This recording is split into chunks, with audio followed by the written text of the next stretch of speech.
আজ এক নতুন কাহিনী তোমাদের জন্য। হিমালয়ের কোলজুড়ে একটি স্থান, যেখানে শুধু ঈশ্বরের আরাধনা নয়, এখানে অনুভব করা যায় এক অপার্থিব শান্তি। এখানে এলে মনে হয় এ যেন স্বর্গের এক খণ্ড। হ্যাঁ, ঠিক ধরেছ, আমি বলছি বদ্রীনাথ ধামের কথা।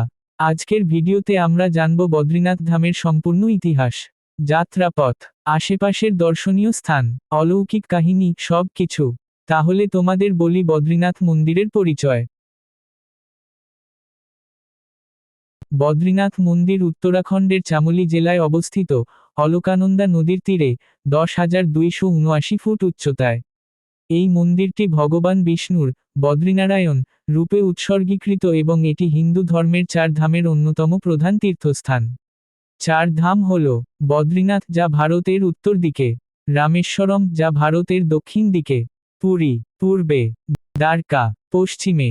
এছাড়াও, যেখানে বেশি শ্রদ্ধালুর আগমন ঘটে সেটি বদ্রীনাথের ছোটা 4 ধাম: কেদারনাথ, গঙ্গোত্রী, যমুনোত্রী এবং বদ্রীনাথ।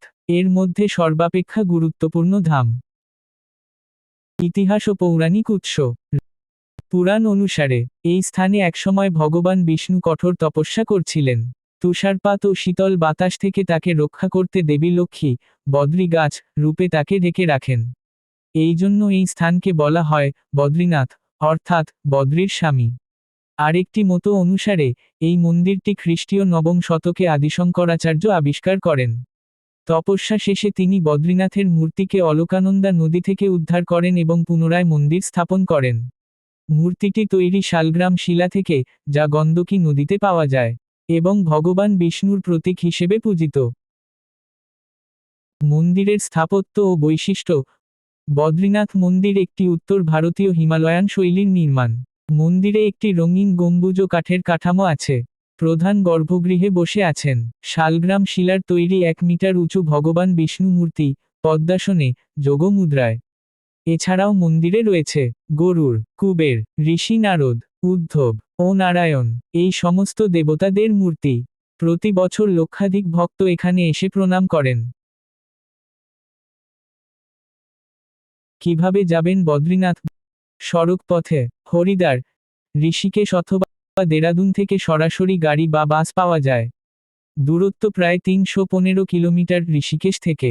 যাত্রাপথে থাকবে যোশী মঠ, গোপেশ্বর, পিপলকোটি এর মতো দর্শনীয় স্থান। রেলপথে, নিকটতম স্টেশন হরিদ্বার, যা হরিদ্বার নামে পরিচিত। সেখান থেকে বাস বা গাড়িতে বদ্রীনাথ যাওয়া যায়। 8 থেকে 10 ঘন্টা সময় লাগতে পারে।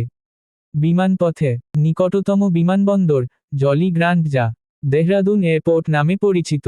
সেখান থেকেও গাড়ি করে যাত্রা করা যেতে পারে। এছাড়াও হেলিকপ্টারে গুপ্তকাশী, সহস্রধারা বা ফাটা থেকে হেলিকপ্টার পরিষেবা পাওয়া যায়, তবে তাও আবহাওয়ার ওপর নির্ভর করে। কোন সময় বা কখন গেলে ভালো? বদ্রীনাথ মন্দির খোলা থাকে এপ্রিল-মে থেকে নভেম্বর পর্যন্ত। শীতকালে এখানে প্রচণ্ড তুষারপাত হয় এবং মন্দির বন্ধ হয়ে যায়। তবে যাওয়ার সেরা সময় হল মে-জুন। গ্রীষ্মের সময় সেপ্টেম্বর-অক্টোবর পোস্ট মনসুন। এই সময় আবহাওয়া পরিষ্কার থাকে এবং যাত্রাও স্বাচ্ছন্দ্যময় হয়। এছাড়াও এখানকার আশেপাশের কিছু দর্শনীয় স্থান। তপ্তকুণ্ড, এটি হল মন্দিরের কাছেই গরম জলের প্রাকৃতিক ঝর্ণা। এখানে স্নান করেই ভক্তরা মন্দির প্রবেশ করেন। মনাগ্রাম, এটি ভারতের শেষ গ্রাম, যেখানে ভারত-তিব্বত সীমান্ত রয়েছে। এখানে দেখা যায় দ্রৌপদী, ভীমপুল ও সরস্বতী নদী। বাসুধারা জলপ্রপাত, প্রায় 5 কিলোমিটার ট্রেক করে এই অপূর্ব জলপ্রপাত দেখতে পাওয়া যায়।